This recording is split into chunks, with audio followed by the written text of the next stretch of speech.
Ready? We're very happy to have with us Indrani Medhi Thies, giving a talk on designing ICTs for low literacy users. Is that correct? Yeah, of low literacy users.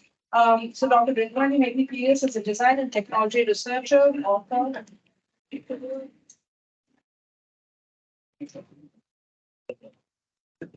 Yes, I have. I can. No, it's I No, have. no, it's okay. Now, It's okay, no, I it's think now it's okay then. Yeah. Um, yeah, is a researcher, author, public speaker, and startup mentor. Until recently, she was principal researcher at Microsoft Research in their technology and empowerment group, which is previously known as the Technology for Emerging Markets Group. She worked in this group for close to 18 years, joining just after its inception in 2005 and stepping away in 2023. Indrani has also spent some time working at Microsoft Research Unit in Cambridge. Indrani served for more than 10 years as a board member of Digital Green, a global development organization that works with smallholder farmers. She's mentored startups like Navana Tech, looking at technologies for the next billion users. So it's going to be a very interesting talk. Indrani brings in a great deal of energy to every conversation she's a part of. So I think this will be a very fun talk. Over to you. Thank you so much, Bhavna. Thank you for having me. Can you hear me fine? Thank you all for coming. Really honored to be here today. So, today I'll be talking about work that I've done in human-centered design research of technologies for low literate users. So, just a little bit context and background. So, I joined Microsoft Research in 2005.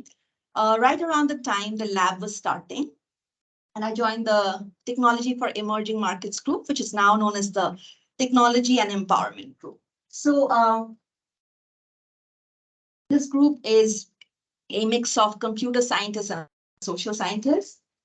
I joined right after my master's in design. I had done a design degree from the Illinois Institute of Design in Chicago.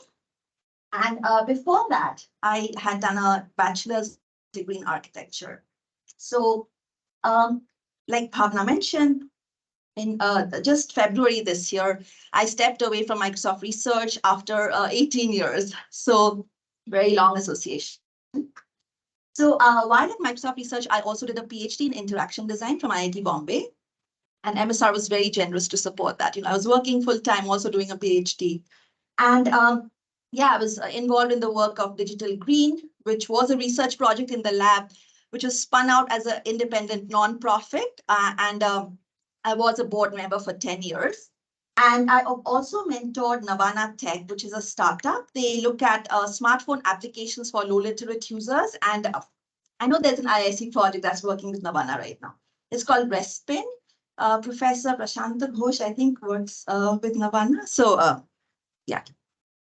Okay, so this is Microsoft Research India's office on Lavelle Road. I don't know how many of you seen the building. Okay, cool. And have been inside the building. I mean, Bhavna and Nishant have.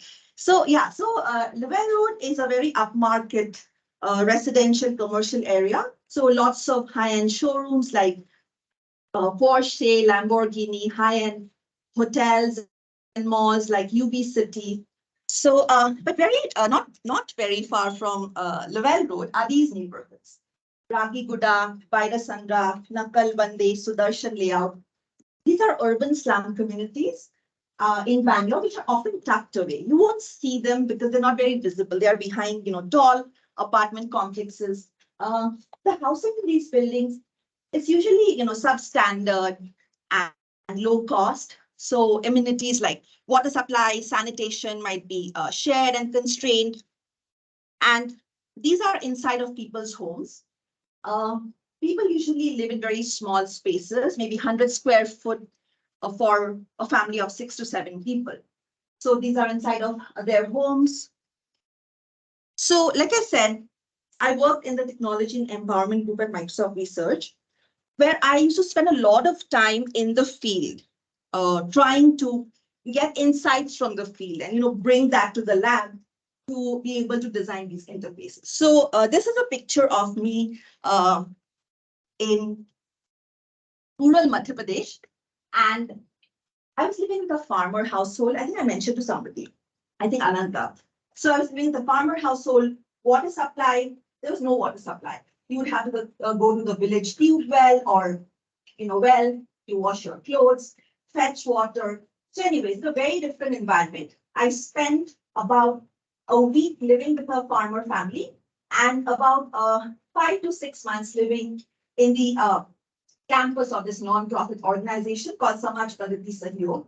So the idea was to have rural immersion, spend time in the community and bring insights from the field to the lab.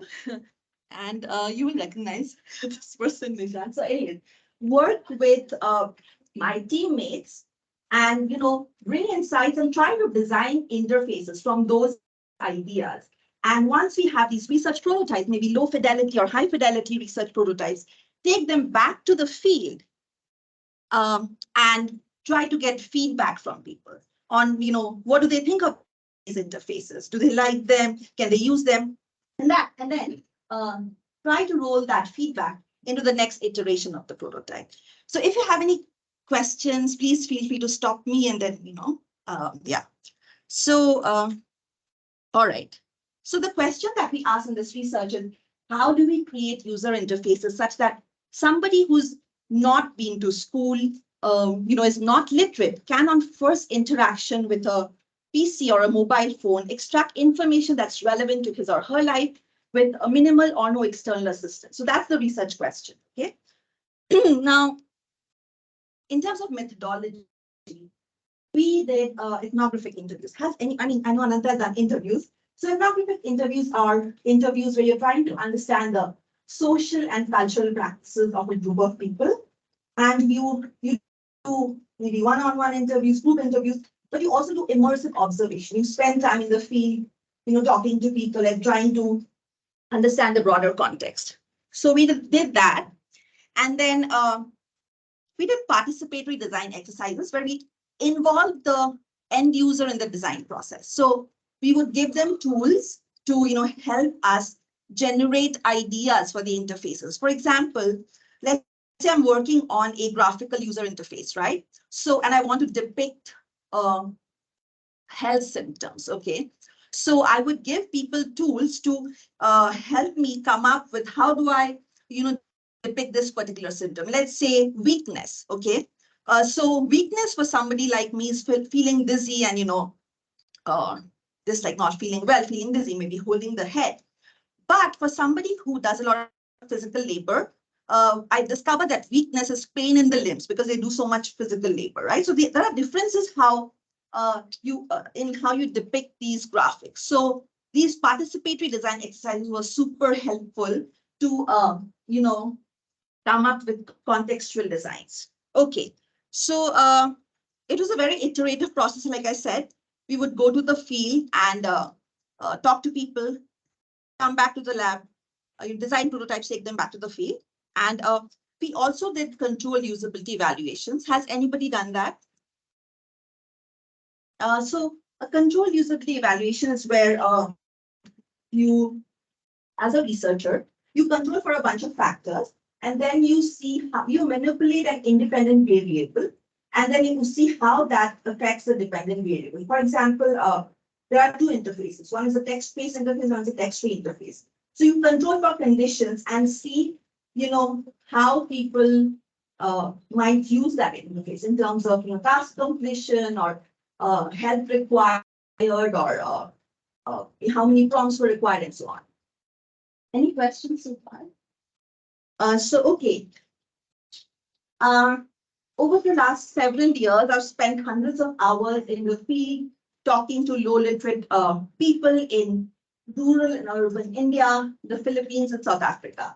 So these are pictures from the field. And yeah, so this is the Philippines, this is urban Bangalore, South Africa, Philippines again. Yeah. These are different cultures and. Yeah. Do you see differences?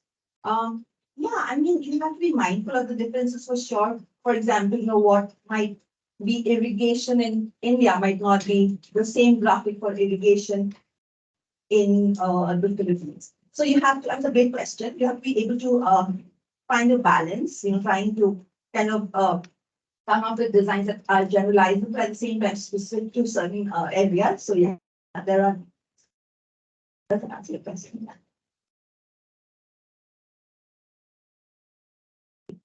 Okay. So what are some of the characteristics of the communities that we study? So people usually had informal sector jobs. They were cooks, cleaners, drivers, fishermen, vegetable vendors, construction workers, and so on. And household income at the time was typically, less than 11,000 rupees per month. I mean, now, today it would be, let's say, 20,000 rupees per month, but not more than that. People also had low levels of formal education. Highest education attended was maybe 11th grade, and in some cases it was 8th grade, which is the most common. But people sometimes also had like finished 10th grade and gone to 11th, but did not finish 12th grade. So there were a mix of people who had mobile phones and did not have mobile phones back in the day. However, if you look now, I feel like smartphones are becoming more and more common in these communities, low-end smartphones. So especially among younger, more literate members of the community. But across the board, you see that people do not have experience using personal computers. However, many households have television sets, and earlier it was DVD players and so on. And people speak a host of local languages. So, sometimes as many as 4 languages, but very little English. Okay, so what are some of the design applications that we've looked at? Yeah, please. Yeah. So you said almost no English, right? But because it's local languages, there are a number of cultural and contextual information with each language has, right? So was that a challenge to navigate, or were there? How would you get like while interviewing or while designing? Interviewing. So while interviewing, yeah, I would use an interviewer in many cases, or but you would have to train the interviewer because, for example, in the Philippines, the interviewer spoke Tagalog. I was speaking English. And sometimes, the respondent would have a very long answer, but the interviewer would kind of summarize it for me. And I didn't want that. So I had to tell them, please, tell me exactly what they're trying to say. So interpreters, but then you have to train them. So yeah. Is that? Yeah. Okay, so one of the first applications that we looked at was job information system. So basically an employment portal that connects employers with potential employees. And these employees are in the informal sector. For example, they could be cooks, cleaners, drivers, maids, and so on. Today it might feel like this is not a novel idea because Quicker has that, right? Like if you go on Quicker, you see all these jobs, people looking for a nanny, for example, or a driver. But when we were coming up with this idea, it was fairly novel at the time. Then there's health information for people who are, waiting in long queues at hospitals. So, doctor-patient ratio in these contexts is very skewed. Very few doctors, lots of patients waiting in line. How do you, help them use the time, looking up health information in these kiosks, and so on. Then there's maps for people who cannot read or write. So we use landmarks in that case. And there's mobile money transfer. So mobile money transfer, have you heard of M-Pesa in Kenya? It's fairly famous. So mobile money transfer is when you walk into a store and you, basically convert physical cash to virtual cash, and they transfer that money from your phone to a receiver's phone. And then that person can go to a similar location and cash out. So I think right now, India NovoPay is doing some of that work. So it's basically for people who are unbanked. So they don't have bank accounts. They don't have bank accounts. So it's a way for them to be able to transfer money easily, digitally. And there's agriculture video search, like a YouTube for farmers who cannot read or write. We also had a social networking system for farmers who could not read or write. So these are the applications that we looked at.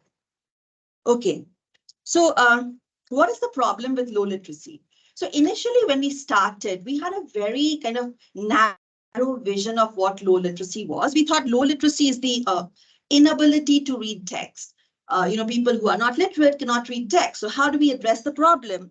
We thought, okay, let's do text-free user interfaces. So text-free, get rid of all the text, instead use graphics, voice, video, and so on.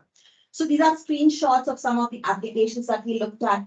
Here is the video search app for farmers, social networking. This is Navana's work for Ujjivan Bank, job information, mobile money transfer. So yeah, just like get rid of text. That was our first approach, right? So no text, let's use a lot of graphics because people cannot read text. So our graphics look like this, and there's a reason they look like this. Why is it more abstract, right? So you might think that, people could not read earlier, but what about now, right? So we did this smartphone study just last year, and we saw that people still struggle with text, especially typing text. And they prefer to use the mic on Google Search or YouTube or Google Assistant. They send voice messages on WhatsApp, and they typically struggle with spellings. They use transliteration. And sometimes when internet is slow, they experience challenges with using voice because, accuracy is less and so on. So this person that we interviewed, female participant in Delhi, she said, this is from an interview we did. She said, to search for a song, I either type or there's a mic there, right? I search by speaking on that. Out of the two, I find it easier to search via mic. However, I face challenges when the internet doesn't work. And during these situations, it doesn't work when I speak due to slow internet. So there are times when I'm speaking something and it shows up result of something completely else, and then I have to type. So even in 2022, people are struggling with text. That's what we saw. Okay, anyways, going back to graphics. We know that text doesn't work, people feel intimidated, but within graphics, what is the optimal visual representation? So to answer, yeah, please. In the previous slide, so when you see people struggling to read text, do you mean English or do you mean their local language as well? Actually, I mean, it's a mix. Usually, in this case, it's like it's translated, where it's like in the English script, because typing in local language is so hard. Yeah, and even local language people struggle, you see, but in this case, it's like transliterated, where you cite writing, like if you speak Hindi, I'm guessing, so that people struggle with that. But yeah, I think in rural areas, you find people who are literate in local languages, and I'll come to that, but they still struggle with English. So I think there's more challenges.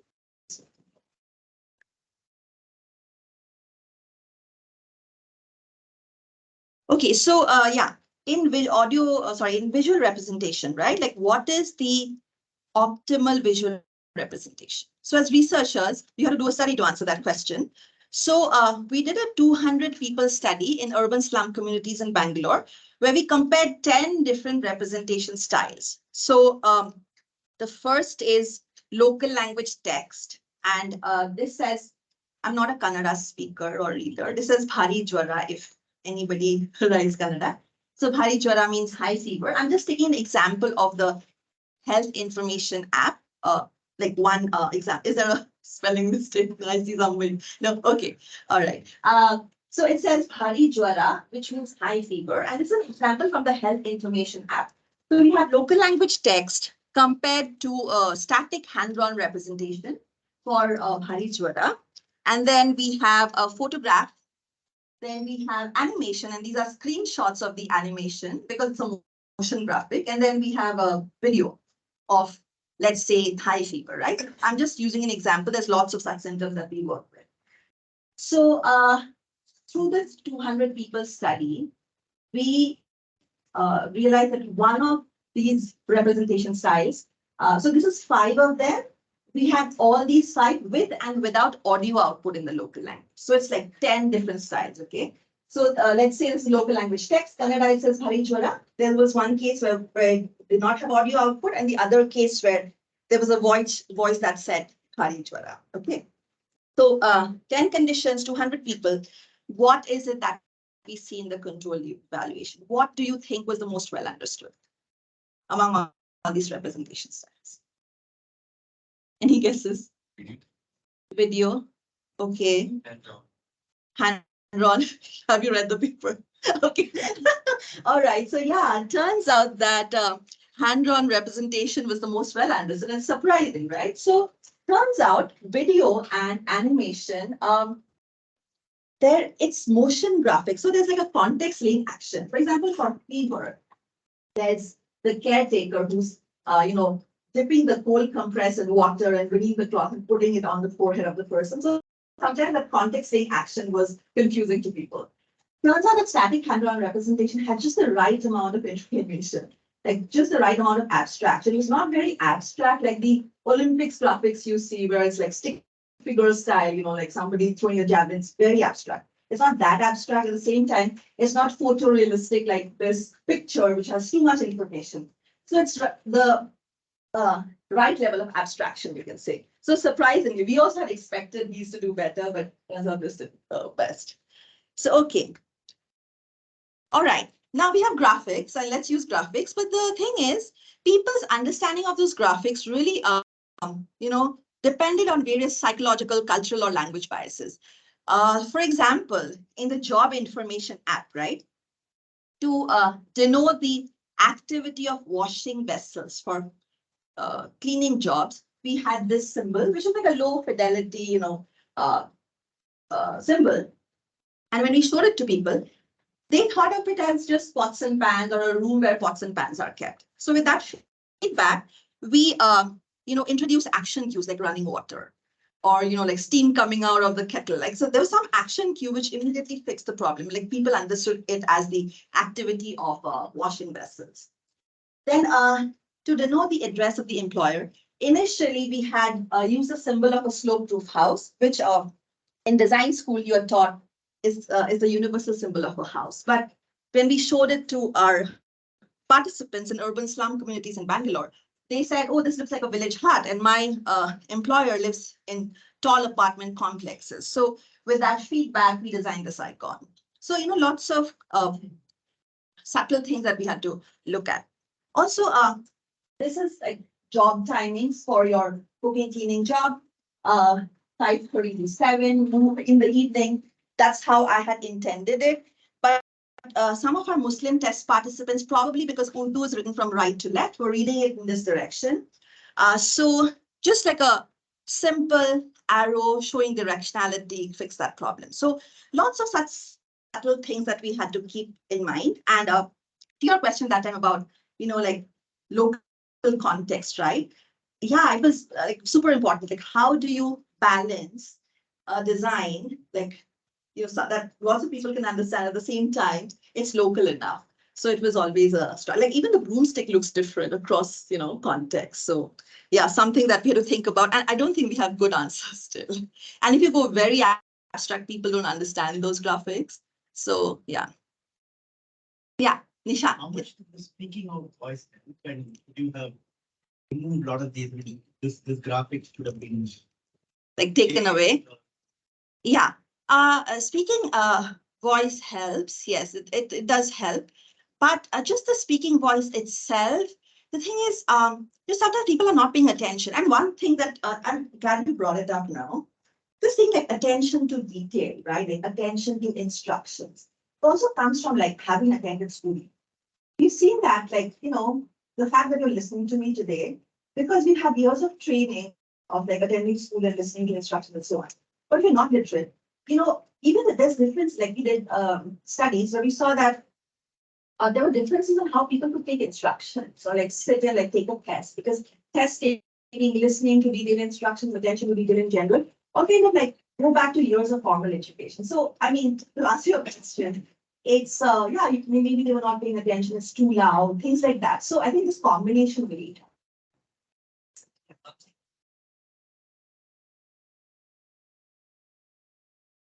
Yeah. Text perfectly. Oh, the audio. Yeah. We also do the technology barrier instead of just literacy. That's a great question. And you see correlation. For example, people who are low literate are more intimidated by technology. So there's like correlation. So there's lots of like, they're more intimidated, maybe they need people reassurance. So we cannot say it's the, like, we'll come to that in a bit. So there's all these correlates of low literacy. In fact, initially when we thought low literate, we thought it's just inability to read text. And you'll see eventually that's not the case. It's correlated with many of these factors. Yeah, they also have technologies. Yeah. Yeah, I mean, Yeah. it's hard to like that people. Yeah. There's design principles we thought which would apply to literate groups who are elderly, you know. Okay, so yeah, so no text, but numbers are okay. We have numbers in our interfaces, and this is like wage that you can make for doing this particular task. That's like electricity bill. This is Navana Tech's graphic for Ujjivan Bank. Anyway, so yeah, there is numbers in this interfaces. Okay, and like I said, voice feedback in local language for every graphic, sometimes when it's a complex graphic, for example. And people are usually very excited to hear the computer speak in their local language. Okay. Was it a button they pressed or did it autoplay? It's autoplayed. Yeah, autoplayed. But I think Navana is trying to play around with that. So you can like optionally like play it on. Okay, so we have all these great principles and do people use text-free UIs better? So that's the question, right? So we thought, okay, let's go ahead and test it. This is a group of people who were using this help interface in Shankara Eye Hospital in Coimbatore. So yeah, okay. So what do we see in these tests? We see that our text-free interfaces require less assistance compared to a traditional text-based interface. But they are not sufficient to allow people to, you know, proceed independently. So now we come to the question that you asked. So we decided to kind of go back to the drawing board. Like, what is the problem with low literacy? And we realized over the course of time that, you know, it was much beyond the strict inability to read text. It was correlated with many other factors. So just for some context, I've already briefly touched upon it. You know, most people who are not literate have not been to school. And even if they went to school, it was typically in a low resource classroom like this, where not every kid receives individual attention and often falls far behind grade level. So why, you know, the lack of textual literacy is one of the most visible symptoms of lack of education. There are these cognitive skills that come from formal education, the ability to reason abstractly. Like we gave people a Raven's matrices test where you didn't need to read text, but you know there were differences in how relatively more literate people performed compared to lower literate people from the same community. So the ability to think abstractly, the ability to just like pay attention to detail or like take instructions and think in terms of hierarchies, these are traced back to years of formal education. And when you're not educated, not only do you lack textual literacy, but you also lack kind of some of these cognitive processes, which turn out have a much bigger impact in people's approach to technologies, you know, phones, computers, and so on. So what we do in the next phase of the project is to kind of take those into account and really design for the broader context, you know, which is beyond the strict inability to read text. So we saw that people, you know, lack confidence, required frequent reassurance, because especially older people in these communities, they thought that if you break the device, you might have to pay for it and so on. So to fix that, we had this consistent help icon across all screens, which told you like what to do, where to go, etc. There were audio instructions.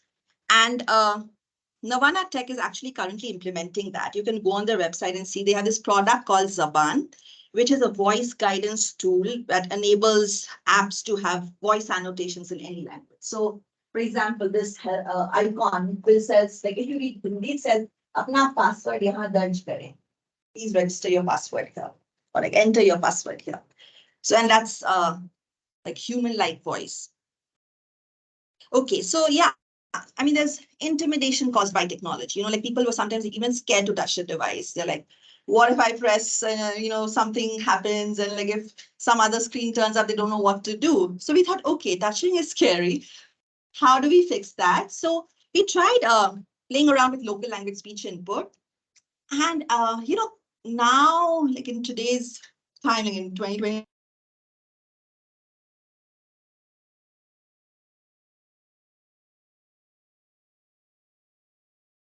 so Navana Tech is working on this, like how to voice enable products with customizable multilingual speech APIs.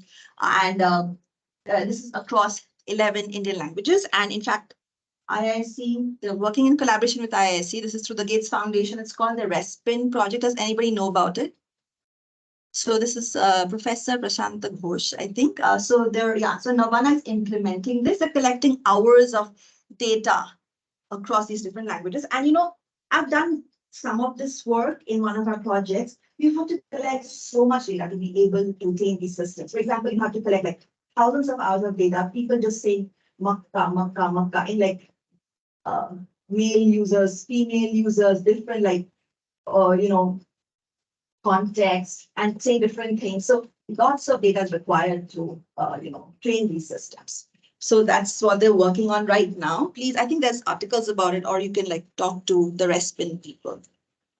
Okay, so speaking of help, you might have seen this. There is a lot of intermediated use in these communities. For example, people often take the help of a person who in the community who is relatively more literate, more experienced. So we're calling them the intermediary user. And Nitya Sambasivan, who was an intern with us, she did this seminal work where she looked at different types of intermediation.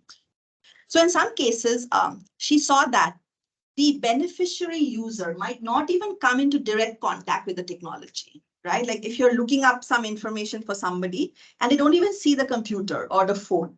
So she calls that surrogate use. In some cases, the beneficiary user might have access to the technology, but they might not have the technological skills to use the device.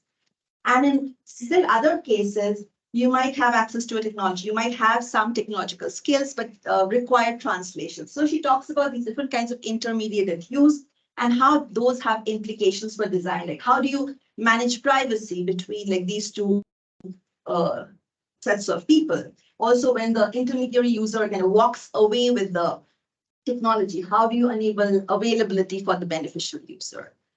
So, yeah. Okay. So even our recent study shows that people are still taking help from an intermediary who's typically a family member, friend, colleague, who's more educated, more experienced with technology. And these intermediaries often act as sources of information for a new application. And people who are the beneficiary low literate users are usually like scared to try out something new. This is especially true for complex applications like financial apps.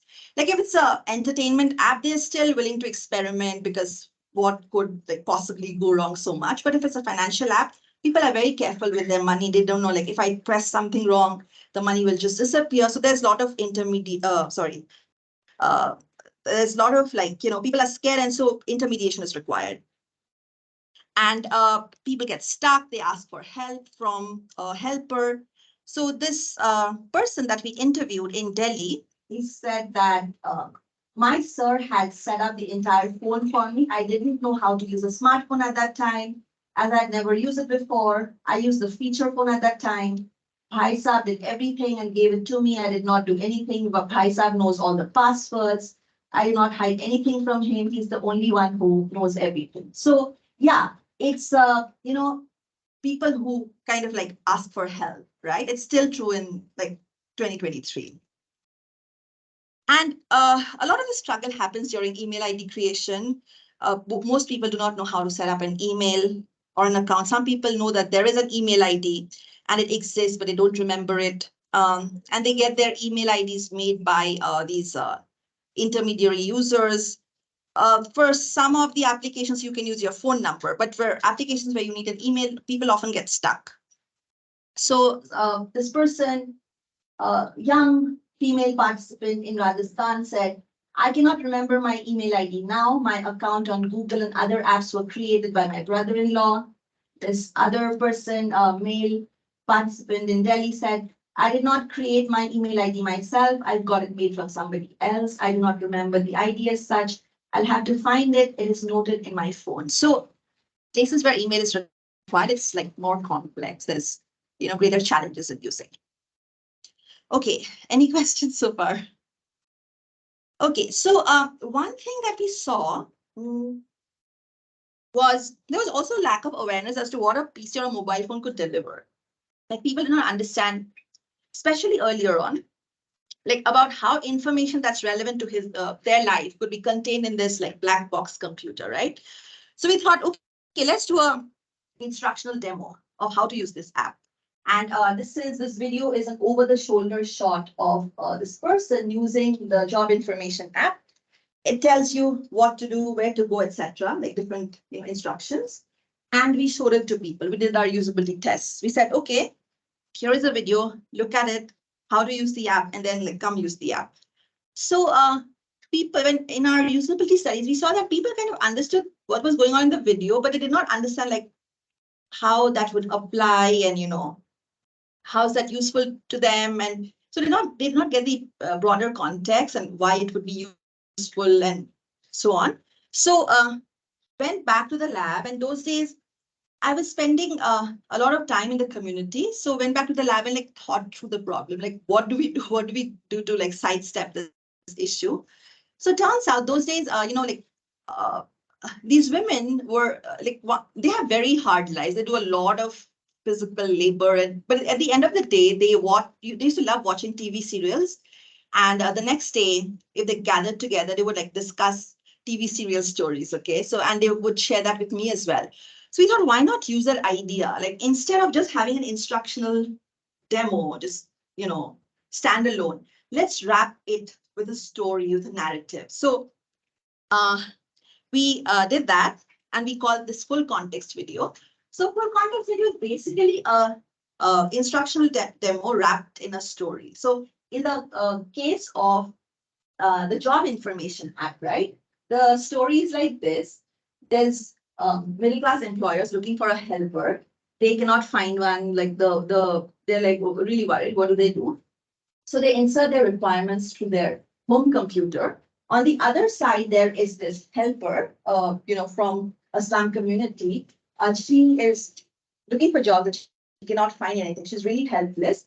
Then there comes along this non-profit worker who says, well, I'll come to the NGO office. I'll help you find a job. So they go to the NGO office, and this person, the non-profit worker, tells the helper, this is how you use the application. And then the helper likes a job in that app and goes to the doorstep of the employer and lands the job.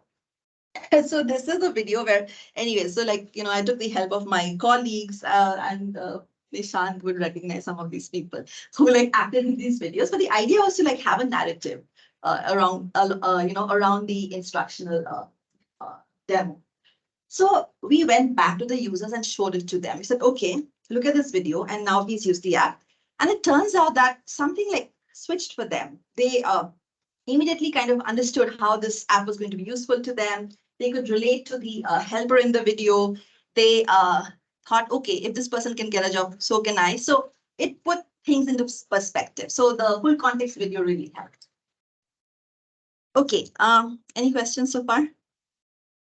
Okay, so people have, we've seen difficulty navigating hierarchical structures. So we try to minimize hierarchies as much as possible, provide linear navigation as much as possible. Also, there's difficulties experienced in transferring learning from a video-based skills training. Like if you watched a video of how to use a vacuum cleaner for a domestic helper, and you have to apply it to actual practice, people experience challenges if it's the vacuum cleaner looks something entirely different from the video. So as much as possible, we say that video should demonstrate examples as close as possible to the object that will be actually used. Okay, now going back to speech interfaces, right? So I wanted to go a little in depth. Can these speech interfaces help people who are low literate to easily look up information. Like we said, okay, touching is scary for some people.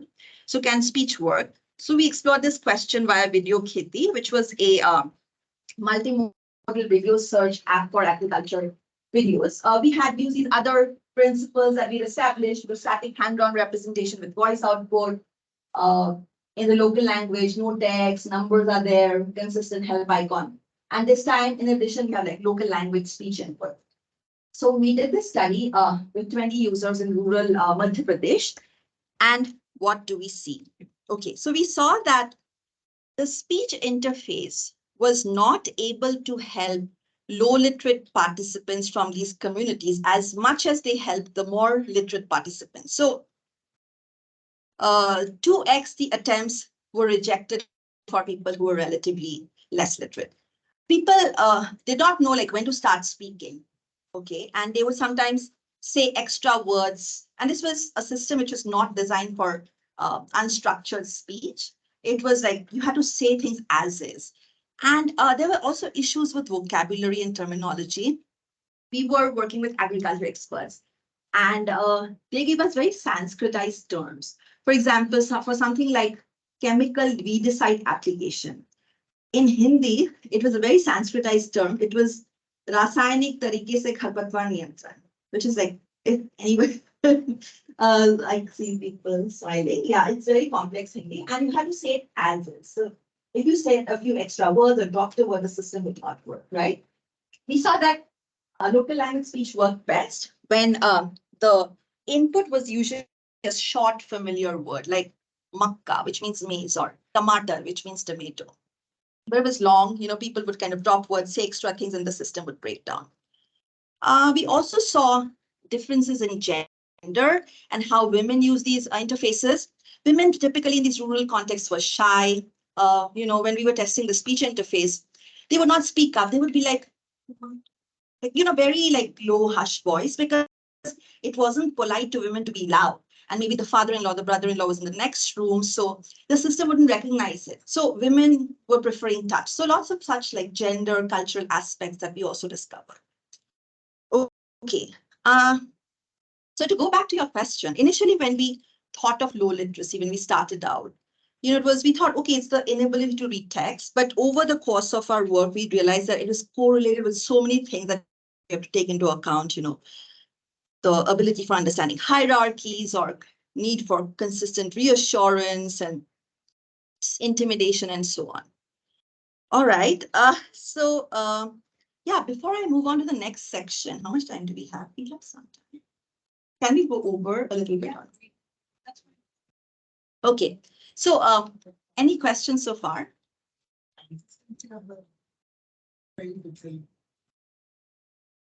Consistency of the interview. Version of smartphone configuration.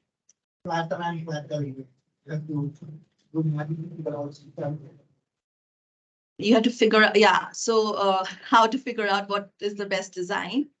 Is that the buttons have become like almost like text. Mhm.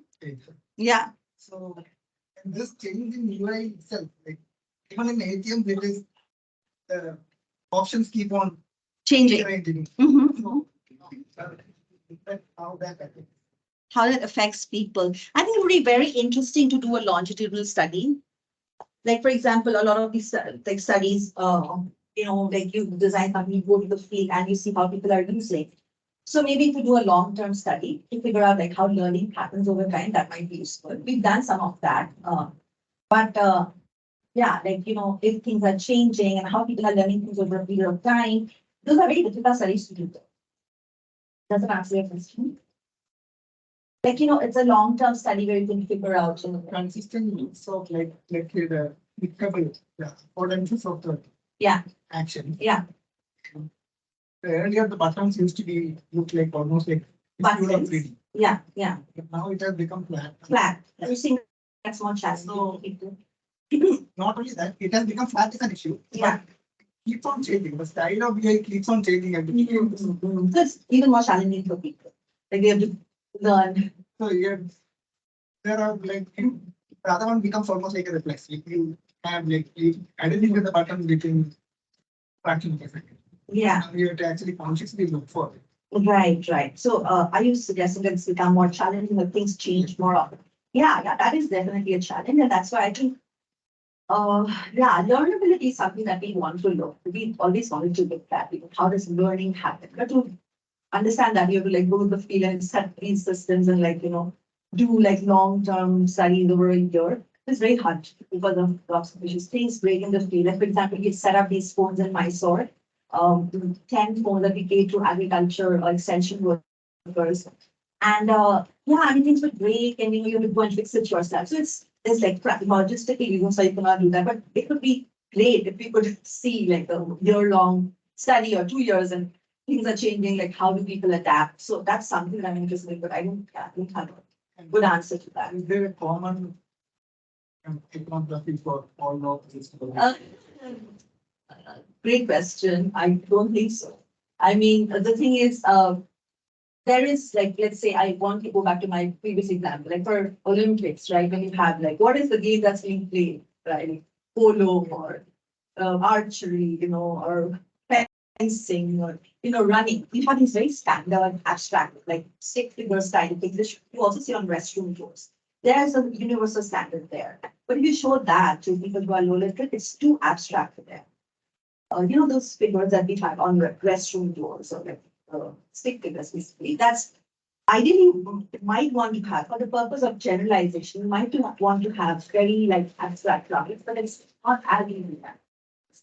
People struggle with that. So to answer your question, like, there's no standard, and it'd be great to have a library. And I think Navana wants to do that, like have a library of like standard images, but it's also difficult to have a standard because what is let's say sweeping with a broom or a tummy. Let me give you this example.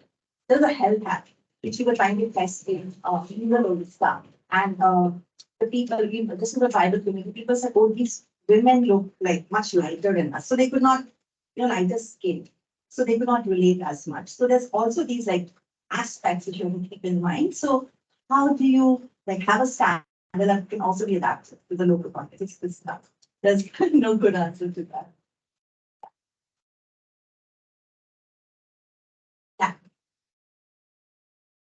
Studies, so many market to attend invitation of the touch screen to do the touch screen as well. Yes. Actually, yeah. Great question. So post-COVID, some people, relatively more literate members, were starting to use financial apps, which we have not seen. And now mobile internet is also relatively becoming more common. So yeah, there are people who are using financial apps. But having said that, there are people who are still struggling. And you might find a rural area, like we met these young men who are doing edited videos, okay? They do Insta and it's like, overlay of like themselves with this Bollywood video. They do those things, but these are relatively younger, more literate members of the community. So yeah, but I mean, post-COVID things have changed a little bit because people are like forced to have, but I wouldn't say it's across the board. Differences with gender, age, education levels. Yeah. So that contextual video that you did, right? Yeah. So in that video, you had a simple example of a maid looking for a job and that, right? Yeah. But could that video also provide the same information to people looking for other jobs like cooks or drivers? Or would you have to make a fresh video? No, great question. I think it's, that is a problem. As in, like, you have this figure, you might have to make a fresh video. Hence, maybe using animation is better. It's video work, but it requires like high production, right? Because you invest, resources and people, and shooting this video might not have the skills. So yeah, I mean, people are trying to do that using animation. It's easier than like. No, but the correlation has not been seen. I'm not getting that reaction. Will it transfer to other that happens. So okay. Is it okay to go over time? Because I wanted to give some, is it okay? How are people doing? Tired? I guess those who want to leave. Yeah, please feel free to leave because I might like give some examples of broader field deployments from the lab. So, okay, so a lot of the work that we did in our lab went on to inform these organizations which were spun out as independent organizations. So there's they all started off as research projects in our lab. There is Baba Job, which is an employment portal that connects employers with potential employees looking for cooking, cleaning kind of jobs.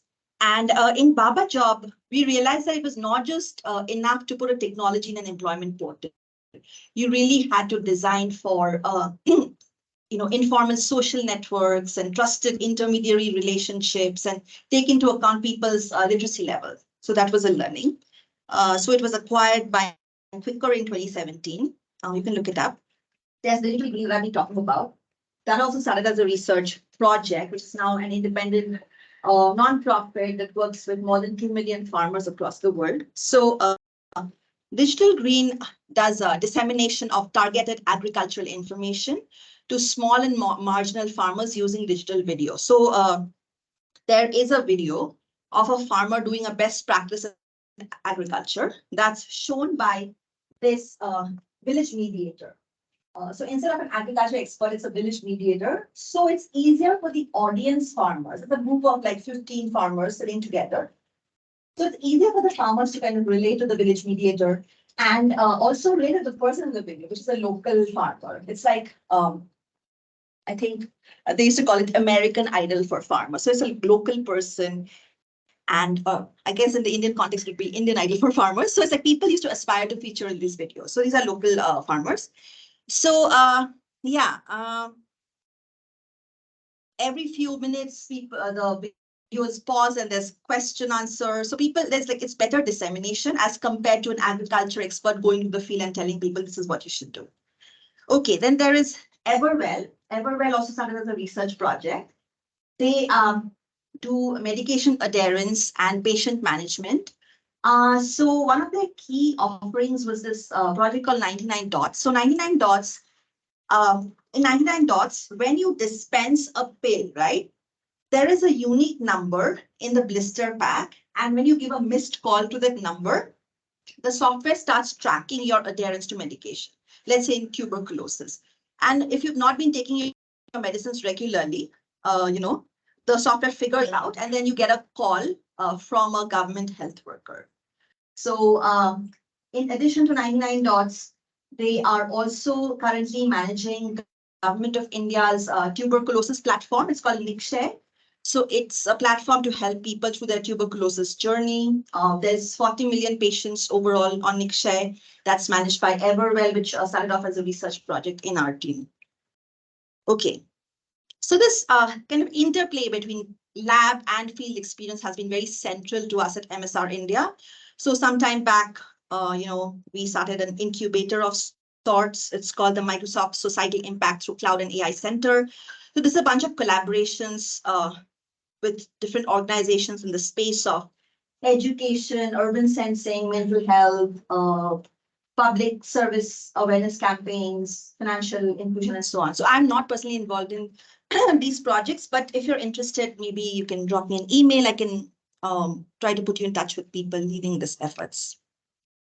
So Navana, I briefly mentioned. So Navana, they're trying to do these applications for smartphone users from low-income communities. So it's text-free, graphics-based, voice-assisted apps.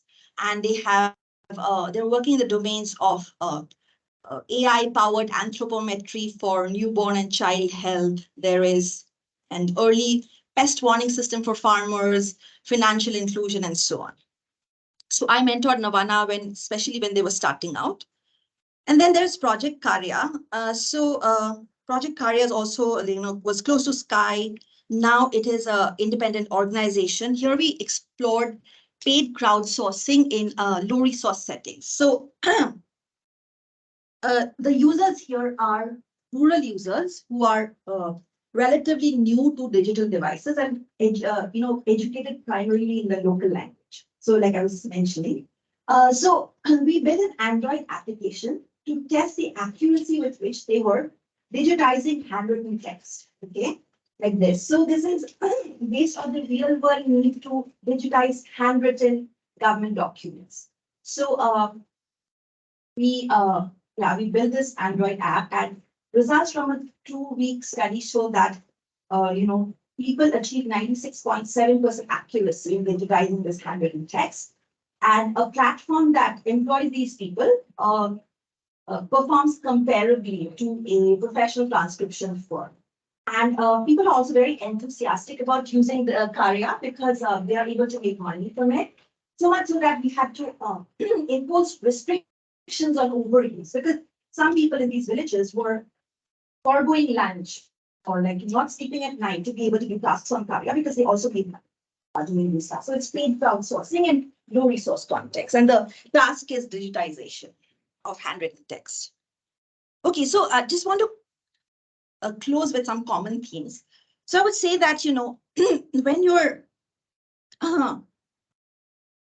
designing technologies for low-income users, one thing to keep in mind is that motivation is key.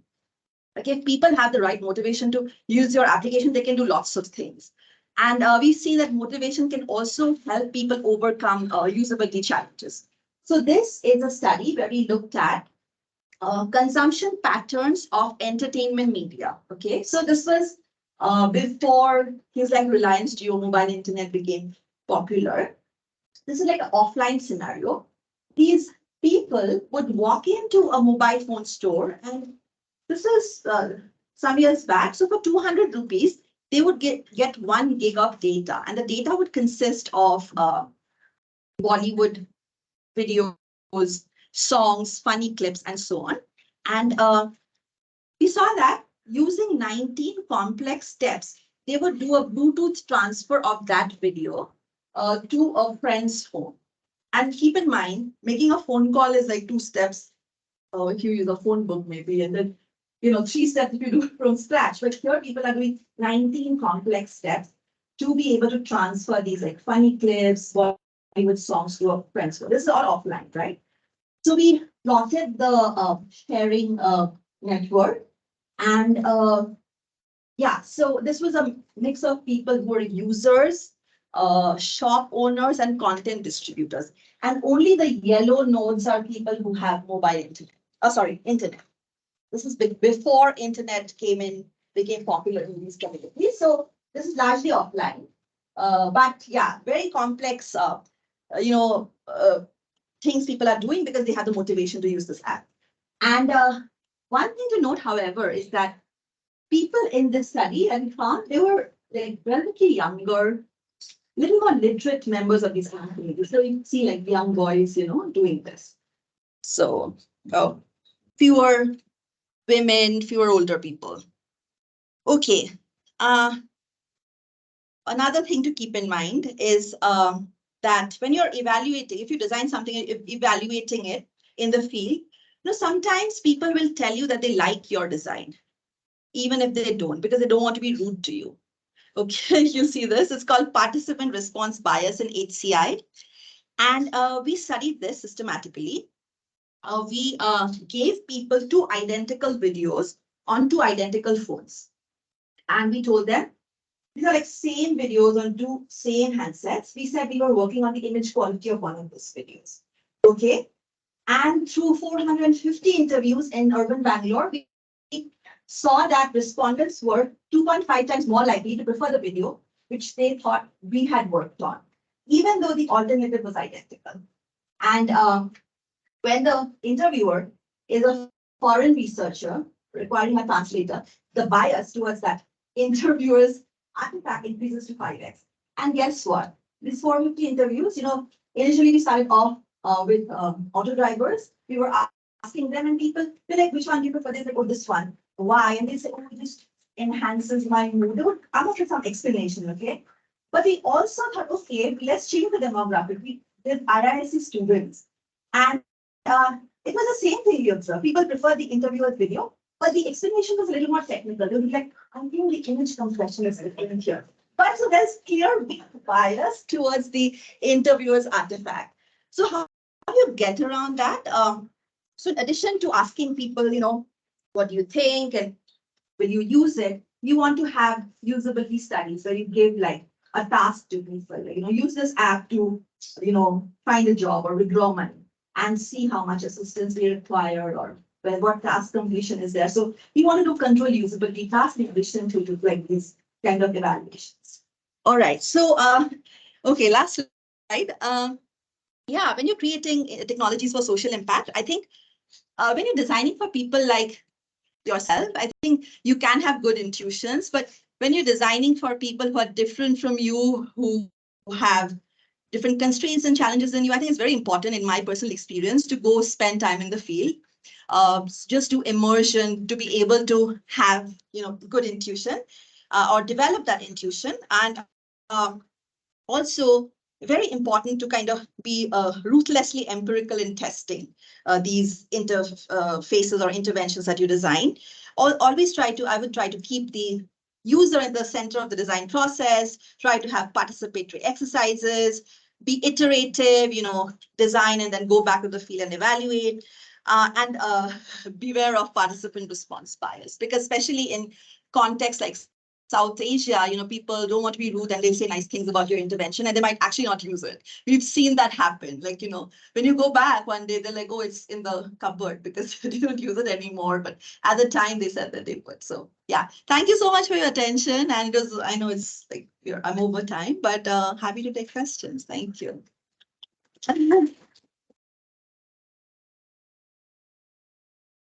Any more questions? Happy to discuss offline. Yeah, please. Tanish, yeah. Hi. Talk a lot about describing or showcasing people like activities, like let's say, and then you can like for recruitment purposes, like sweeping for instance. Oh, like domestic health rapidly. Okay. yeah. So I'm curious how do with transitions. So one part of it is like understanding the page itself of what it conveys. But the next page. Next page or like act on that information that's described or around complete Complete action. complete action. Transition. Interesting. Yeah. I would encourage you to look at our papers. I mean, so for the nuances, yeah. We specifically we look at like overall task completion, and sometimes it is possible that they were on a complex page and they required more number of prompts. And it was a very controlled study. So we are like, okay, first we will tell them, we give them a reminder, do this page. Next time we might do some hand holding. But yeah, this is possible, but I have to look at the data, like how did they transition from one page to another. But yeah, my sense is it was more complex pages, I think it was harder. So my overall question was like, are transitions also a problem? But I'm sensing that not so much. Transitions are a problem. I think transitions are a problem when, let's say, you're deep in the hierarchy, right? I need to get out. So like an escape button. That's why we said, okay, like minimize hierarchy and so on. Sometimes you're like deep in the hierarchy. We saw shallow hierarchies are better than like really deep hierarchies because you're stuck and you're like, okay, what do I do now, right? So yeah, we saw that.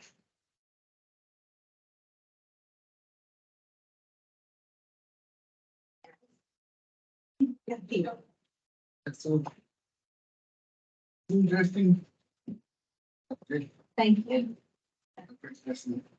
And so I'm wondering, so you started with working in the technology for emerging markets. So now the newest change, yes. Yeah. So is there any corresponding change in the design philosophy or it's more trying to get in? Oh, that is a great question. Yeah, I think that's a great question, and thank you. So initially, when the group was started, I think they were trying to kind of justify the existence of the group to Microsoft senior executives. So they said, okay, let's go and do business in emerging markets. So, and this more to kind of justify to their senior leadership.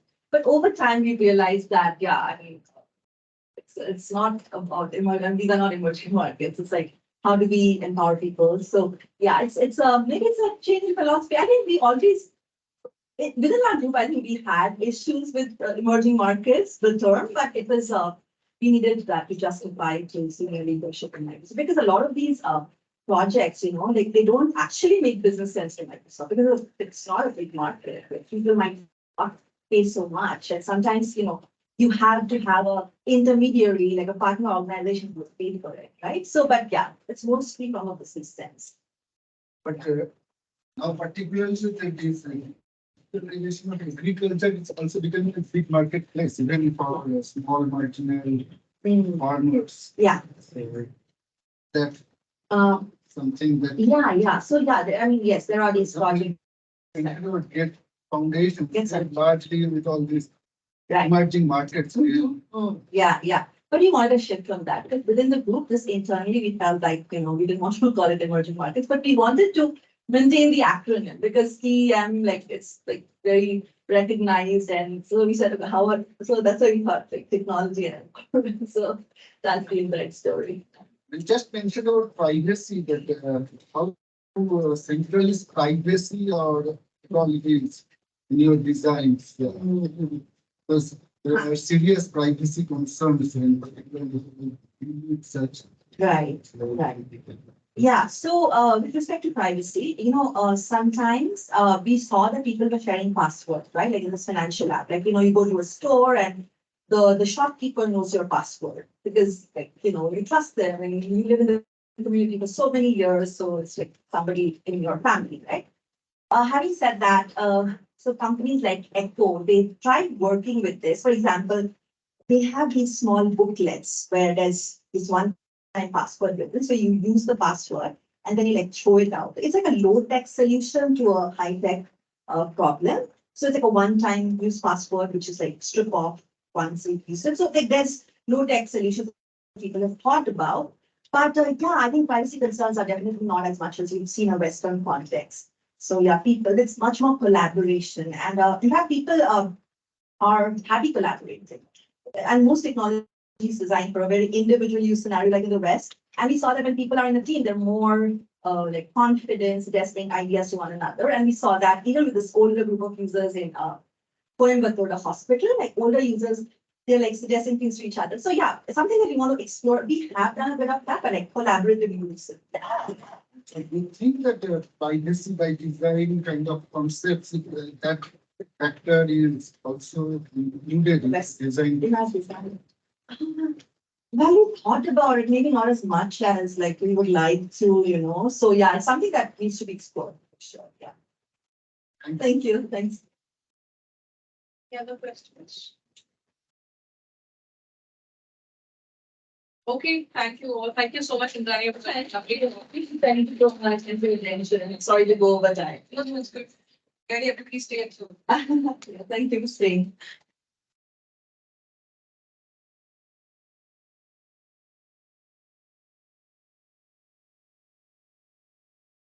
Hey,